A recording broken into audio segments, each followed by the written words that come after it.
আমাদের এই ভাঙড় থেকে 3টে অঞ্চল আমরা হেরে গিয়েছিলাম। আমাদের সরকার সেই 3টে অঞ্চলের ঘরটাকে পুরোপুরি বন্ধ করে দিয়েছে।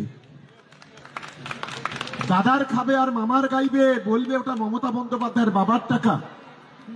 মমতা বন্দ্যোপাধ্যায় সরকার টাকা দেবে আর তার মা মাসে নিয়ে এই চালতাবেড়িয়া শানপুকুরের কিছু সমাজ বিরোধী তারা টানাটানি করবে।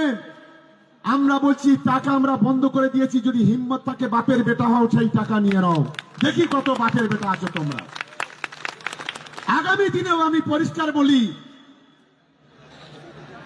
আমাদের এই অঞ্চলে সিএমআরতে যে নাম এসছে, আমি প্রত্যেকটা নেতার কাছে অনুরোধ করব, আইএসএফ এর একজন না যেন টাকা পায় তার ব্যবস্থা আমাদের তৃণমূল কংগ্রেসকে করতে হবে।